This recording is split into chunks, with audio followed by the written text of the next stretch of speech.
all. We are on our last slide deck now, and for this one, we're going to skip ahead to chapter 6. Let me just share my screen really quick with you. And then pull up my video. Let's see. Okay, here is this. You want to go to slideshow. There's so many little boxes and bobs everywhere. Get that out of the way.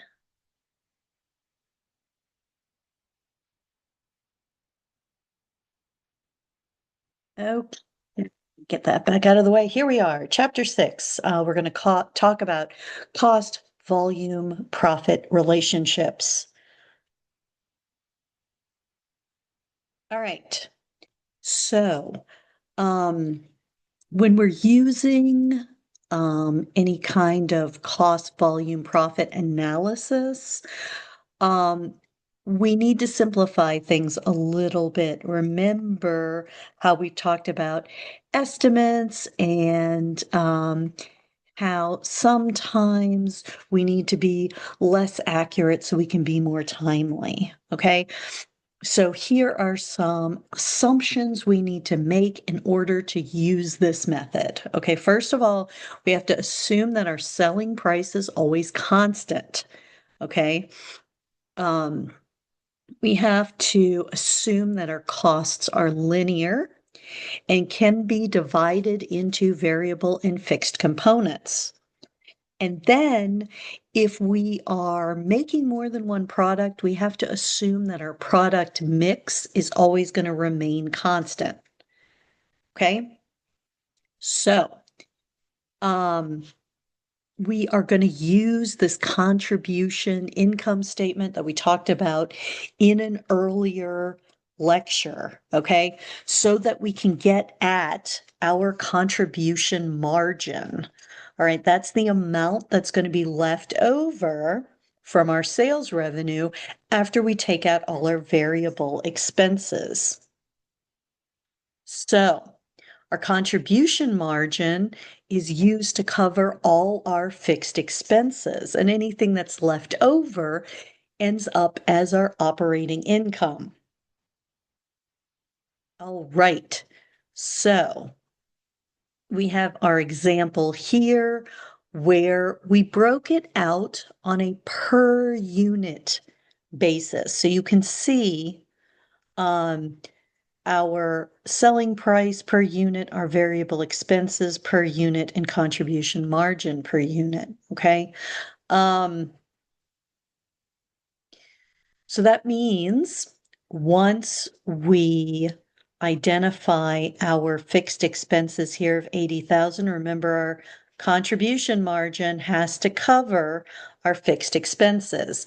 So this particular company would have to make $80,000 worth of contribution margin in order to break even with a net operating income of 0. All right. In order to hit that break-even point, they have to sell 400 bicycles. All right. Why is this important? Because every bicycle we sell after that break-even point becomes profit. Okay. So we don't have to do this income statement method in order to make this calculation. Personally, that is the presentation that I prefer, and I find that my managers understand it better. Okay. They know all about financial statements, they know how they work. So I find that to be most helpful personally. But we're going to look at different methods for each costing method that we come across. I'm going to show you different methods to do it, and you use the method that works best for you. Okay. If we wanted to do this using a formula, we could determine our break-even point by multiplying the number of units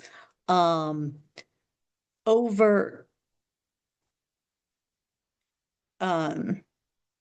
I'm sorry, first determine your break-even point, then multiply the number of units sold above the break-even point by the contribution margin per unit. All right.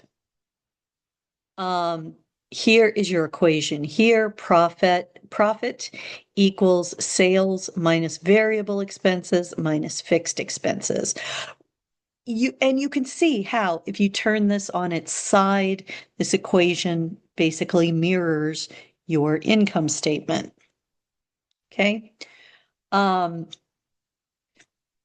Then whoops, sorry about that. Then if we wanted to show what would happen if we sold 401 units, we would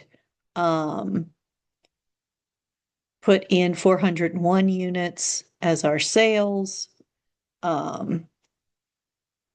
times 300 for variable expenses and same fixed expenses, okay? When a company only has one product, we can refine this equation even further, okay, to this equation down here, okay? Price times quantity minus variable cost times quantity minus our fixed expenses. Again, using the same formula, we're just showing how you can use this, showing what your profit would be if you made 401 bikes, okay? So here you get the same answer, $200 profit for anything over the break-even point.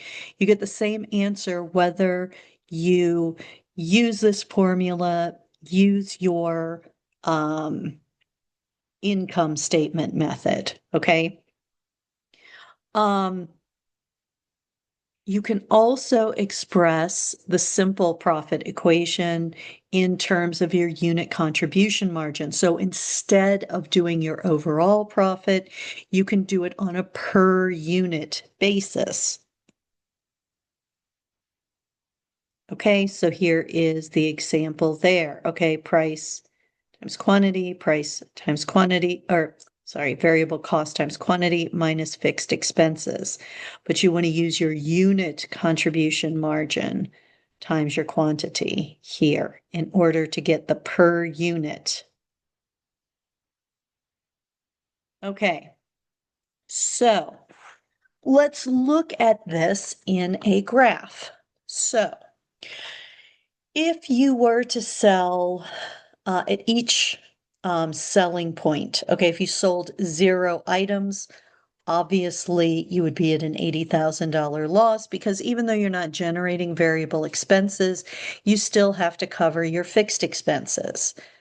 Okay, then at 200 items, 400 items, and 600 items, this is set up in our income statement format. Okay, so we're going to graph our units versus dollars. Okay. This is our total fixed expenses. Remember, 80,000 no matter how much we produce, okay? Then our variable costs are a linear expression. The total costs, which is variable plus fixed, are represented by this blue line here, okay? Then our unit sales are the green line here, and the point at which these two meet, sales and our costs, that's the break-even point, okay? Just another method of looking at this, also great for showing your findings to management, okay? Everyone likes pictures over words. This triangle to the right-hand side of your break-even point, everything within this zone is profit, okay? You can simplify this into a single graph, um, where you are showing your unit contribution margin, times quantity minus your fixed costs as your means of calculating profit. And you can graph profit versus the number of bicycles sold. Notice that at this end, you're in the negative, okay? We cross the zero line here at our break-even point.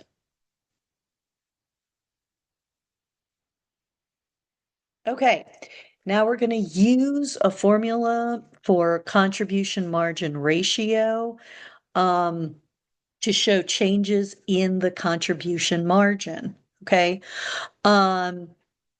this is shown here as a percentage of sales. So it is our contribution margin divided by sales shown as a percentage. Okay. So in our biking example, our contribution margin is 40% of our sales. That means each time we collect $1 in revenue, the contribution margin increases by 40%. All right. If we looked at it on a per unit basis, same thing, contribution margin per unit divided by the selling price per unit, you will get the same answer. Okay. Now let's look at the variable expense ratio. Okay. This is going to be variable expenses divided by sales. All right. It's a ratio given as a percentage again. Okay. And this is going to show you that 60% of your sales are going to be taken up by variable expenses. All right. Now, have we noticed that the contribution margin ratio and our variable expense ratios are mirror images of each other, right? So if we said that we collect 40% of our revenue as contribution margin, and we said 60% of our revenue is used to cover variable expenses. So these always add up to be 1 or 100%. Okay. Those two are going to be mirror images of each other. So if RBC increased their sales from 400 to 500 bikes or $50,000, the contribution margin would increase by 20,000. Okay, that's 50,000 times 40%. All right, so we can plug that into a income statement format to prove that that is the case. Okay, again, whether you use this sort of mathy method of getting there, or if you spell it out in an income statement every time, makes no difference to me. It's what your brain will accept. Okay? All right. So how do we use this contribution margin ratio? First of all, we can express the relationship between profit and this contribution margin ratio in this formula. Profit's going to equal your CM ratio times sales minus your fixed expenses. Okay. So again, we are just going to look at this, what we did in this slide. We're just doing it in a whole new way, but we're going to get the same answer. Okay. So if we take our contribution margin ratio, 40%, multiply it by our sales and subtract out our fixed expenses, At the $500 bike mark, we see it's $20,000. Okay. Exact same answer, just a different way of getting there. Okay. Um, so if we change our costs, let's see how it affects our financial statements. Okay. So in our first scenario, what is the profit impact if RBC can increase unit sales from 500 to 540 by increasing the monthly advertising budget? Okay. So let's compare using our financial statement method, right? 500 units compared to 540. Our sales would go up to 270. Our variable expenses would also go up, right? Because as we make more bikes, we're using more of those raw materials and those direct labor hours. Okay. Our contribution margin is $108,000. Okay. But we are going to add another $10,000 to our fixed costs. Okay. So it's going to go from 80,000 to 90,000. And we see at the end, less income. Okay. Our income was decreased by 2,000. So if we plug in these parameters and we see this outcome, this decision is dispreferred. We do not want to go this route. Okay. All right.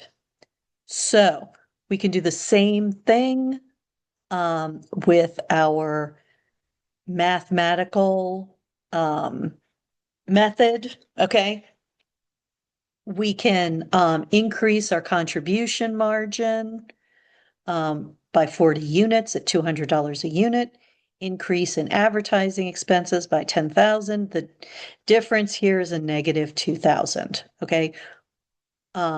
So our income would go down by 2,000. All right. Okay. In our next scenario, what if RBC can use higher quality raw materials and increase our variable cost per unit by $10, but generate increased unit sales? So we'll go from $500 to 500 units to 580 units. Okay. So first let's look at our income statement presentation. Our sales go from 250,000 to 290,000, but our variable expenses increase by $10 per unit. So it's up to 179,800. Our contribution margin is still high at 110,200. So our net operating income increased by $10,200. So this is a good decision. We would want to go that way. All right. So let's say we're going to change our fixed costs, our selling price, and our sales volume. All right. So we're going to cut our selling price by $20 per unit. We're going to increase our advertising budget by $15,000 per month. And our sales are going to increase from 500 to 650 units. Let's see what happens there. All right. At 650 units, our sales dollars go way up, okay, from 250 to 312,000. All right. Our variable expenses are going to go up, okay, from 150,000 to 195,000. That is a material increase.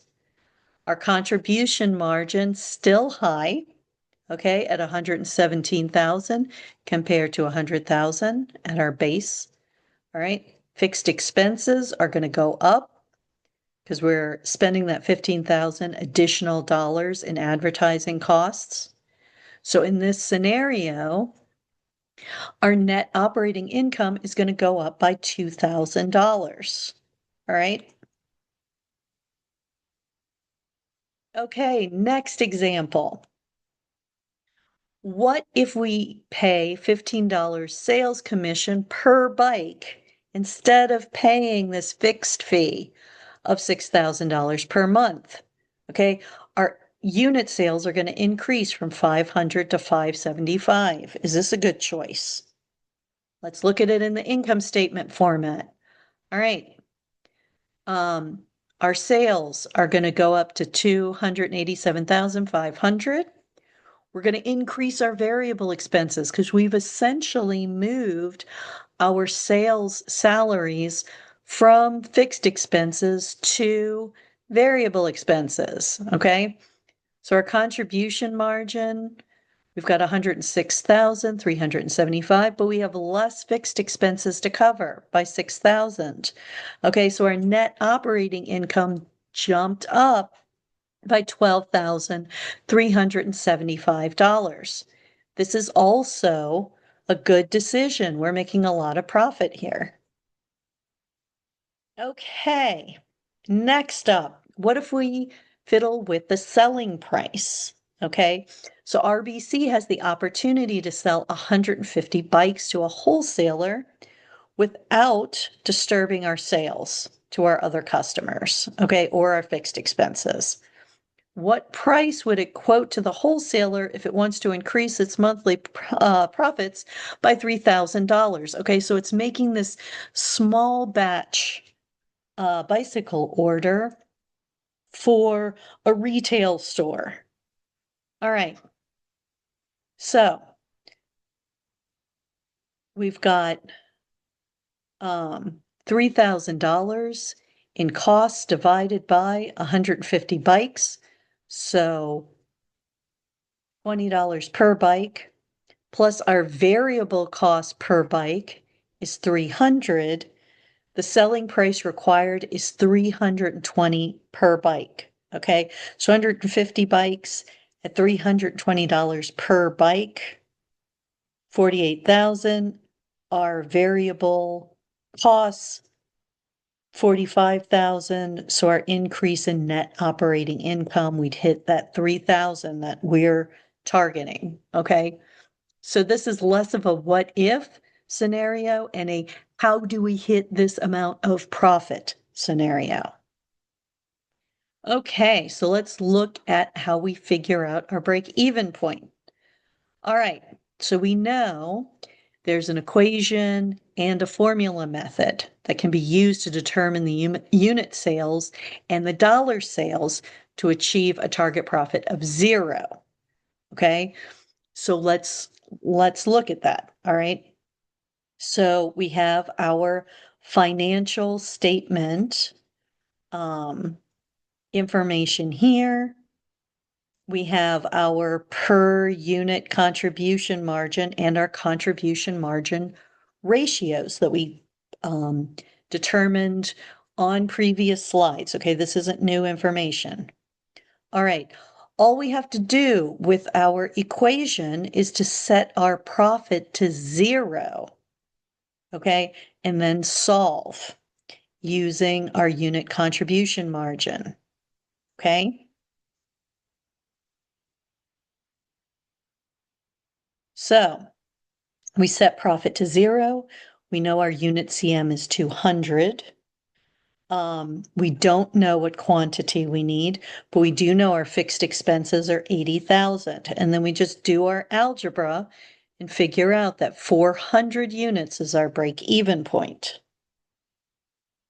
Okay, if we use our formula method, in this case, our break-even point is our fixed expenses divided by our unit contribution margin. We get the same answer, okay? It's just a different method to get there. Okay, so what if RBC wants to compute the sales dollars required to break even? All right, we're going to use the equation method and then we're going to use the formula method. Okay, so equation method, we want a profit of 0. We know that our contribution margin ratio is 40%. Okay, we don't know what our sales need to be, but we do know that 80,000 is our fixed expenses. When we do our algebra, we come down to a sales of 200 $100,000. Okay. Again, this is the same equation that we used before, except instead of looking at number of units, we're looking at the overall target sales, okay? All right, we can use this formula. Dollar sales to break even is our fixed expenses divided by our contribution margin ratio, and we get 200,000, same answer, okay? I am going to skip our concept check, but please feel free to review those if you want to. The answers are available on the slides. The slides are available in the same module where you found this lecture. Okay, so let's determine the level of sales we need to hit a certain target. We kind of did this with that small batch, right? That we were selling to the retailer. Okay. So in target profit analysis, we need to estimate what the sales volume is needed to achieve a specific target profit. Okay, and we can use our equation method or our formula method here.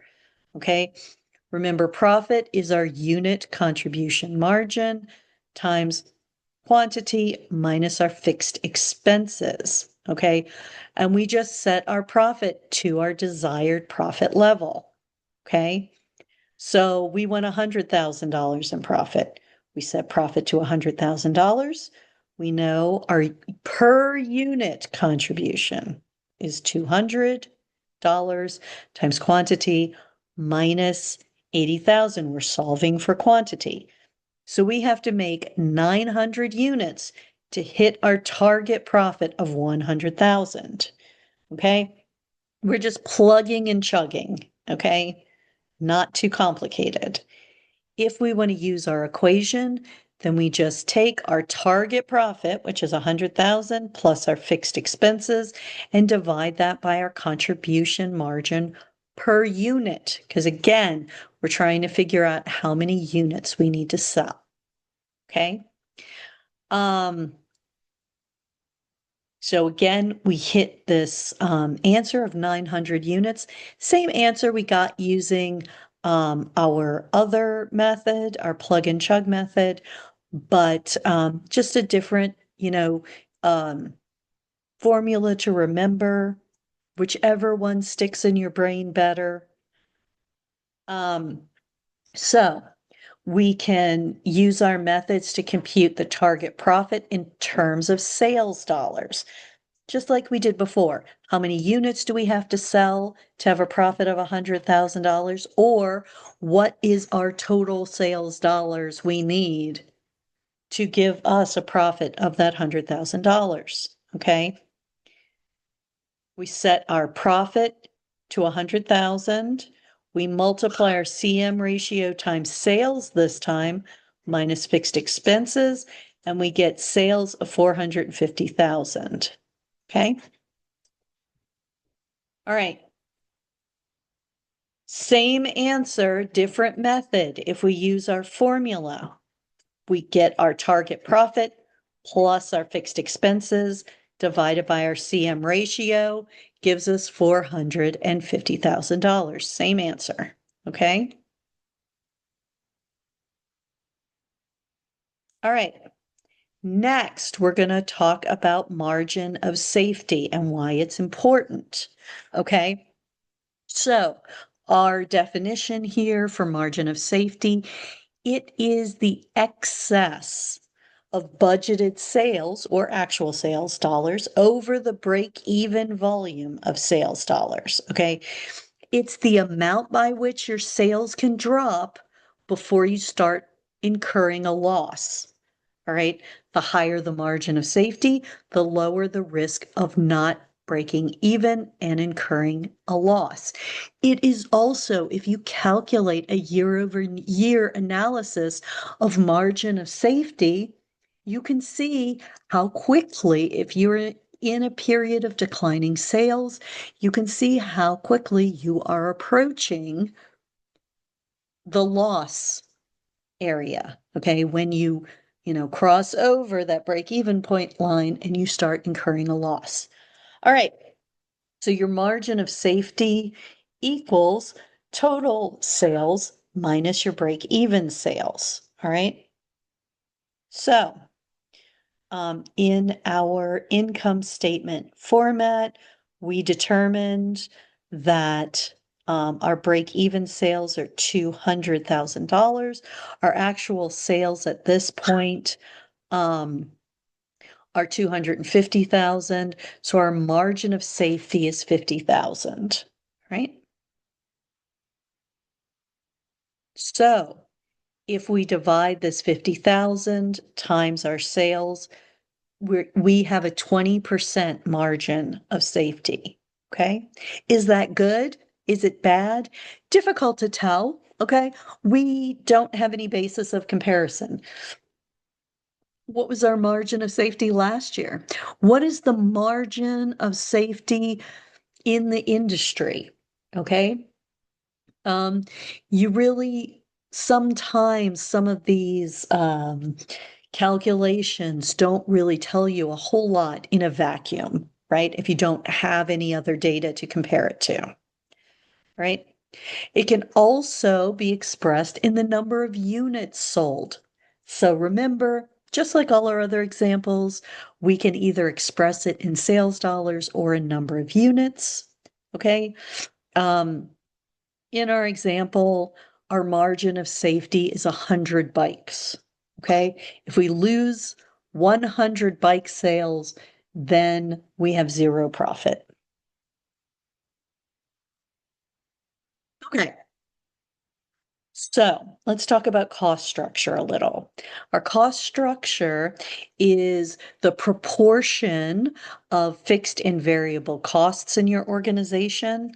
Um, you can usually determine your organization's cost structure to some degree. Remember back in the example where we made our sales commission based and we took that expense out of fixed costs and we put it into variable costs. Okay. When we worked that example, we were changing our cost structure. Okay. So, um, there are some advantages and disadvantages to having more fixed costs or, you know, as compared to our variable costs or, more variable costs as compared to fixed costs. Okay. If you have more fixed costs than variable costs, that means that you're going to have higher highs. Okay. But you're also going to have lower lows. Okay. So in your good years, they're going to be better, and your bad years are going to be a little bit worse. Okay. Because you're not as you have that high fixed cost, your contribution margin is working overtime to try and cover those. Okay. If you have more variable costs and less fixed costs, then you tend to be more stable in your sales. So think of this when you're, or more stable in your profits. So think of this when you're comparing yourself to other companies. You might look at this other company and see that they've got much larger profits than you. Drill down more, look at their cost structure. Okay. If you have a lot more variable costs than they are, you're just more stable. So yes, you're not going to show as high a profit as they are in the good years, but in the lean years, you're going to be doing a lot better. Okay. All right, let's look at operating leverage next. Okay. This is the measure of how sensitive your operating income is to changes in sales. Okay. It's also going to show you at any given level of sales, how a percent change in that sales volume is going to affect your profits. Okay, so you compute your operating leverage as contribution margin divided by your net operating income. All right, so we're going to look at this income statement here. We have our contribution margin, it's 100,000. divide that by our net income. Our operating leverage is 5, okay? That means a factor of 5. So if you increase your sales by 10%, your net operating income will increase by 50%, okay? See what we did there? Percent increase, 10 times our 5 factor degree of operating leverage gives us a 50% increase in profits.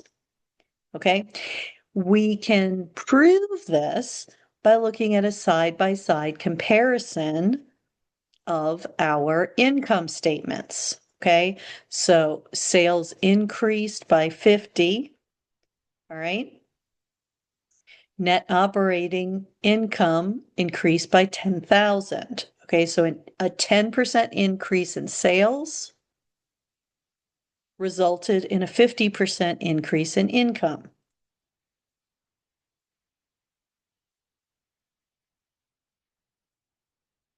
Okay. Let's talk about sales commissions. A lot of times,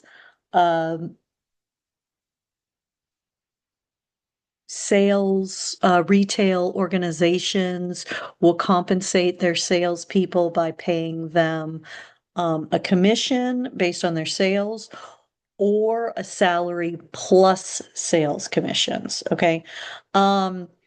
Commissions based on sales dollars can lower your overall profit, which seems counterintuitive, right? You think that you are incentivizing more sales and that this is a positive thing, but it can backfire on you. Okay. So in this example, we're looking at this company that sells surfboards. All right. They have two types, the XR7 and the Turbo. The XR7 sells for $100 and generates a contribution margin per unit of $25. The Turbo sells for $150 and earns a contribution margin per unit of $18. All right, the sales force at Pipeline Unlimited is compensated based on sales commissions. Okay, let's zero in on this for a minute and note that our XR7, this is the cheaper surfboard, but we get a higher contribution margin for it, okay?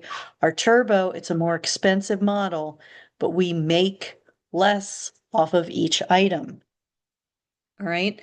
So the sales force, on the other hand, is going to be more likely to push this more expensive surfboard because they're going to get a higher sales commission. But as a company, we're going to be making less contribution margin, which sets up a conflict, okay? So let's look at a break-even point for a multi-product company. Up till now, we've been looking at this bicycle company that only sells one type of racing bike. All right. But now we're going to look at a sales mix. All right.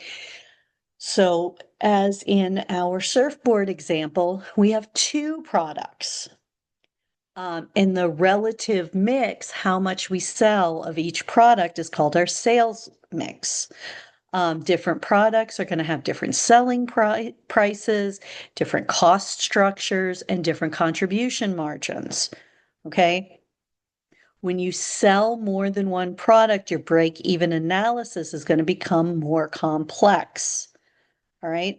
So let's look back at our RBC company and assume that they sell both bikes and carts, and the sales mix between the two products is going to stay the same throughout the period. Okay. So in this example, we have bikes, which are 45% of their sales, and carts are 55%. Okay. So we have sales in bicycles of $250,000, right? Variable expenses of $150,000, contribution margin $100,000. On the other hand, we have the carts. We sell $300,000. Our variable expenses, much lower than bikes at 135,000. So our contribution margin is significantly higher. Okay. All right. So let's look dollar sales to break even. That's our fixed expenses over our contribution margin ratio. So we need to look at our totals here. Okay. Our total 352,695. All right, to break even, divided by our CM ratio gives us $352,695 in total sales. All right. All right, that is the end of this chapter. I would recommend watching these videos before class and then coming to me with questions. If you watch them, if you come to class and ask questions about the previous week, that's fine. So that next week you'd be asking about this week. The problem with that is in the last week of class, um, you know, you'll have these videos, but you may not have watched them yet. You may not be able to ask your questions. But the solution to that problem is just reach out to me personally if you have any questions. Okay, I'm just trying to foresee any issues with this new system of recording my lectures in advance. Um, I have gotten some positive feedback letting me know that, students foresee this as being a more flexible system that's easier for them to navigate. As the weeks go on, please keep me posted, okay? If you're liking this system, if you're struggling with it, okay? I don't want you to feel isolated because you feel like you're sort of viewing these on your own and you don't have the added value of having other classmates around asking questions and interacting. All right. So the bottom line is please, please keep me posted. Thank you all so much for listening and participating. I will see you in class tomorrow.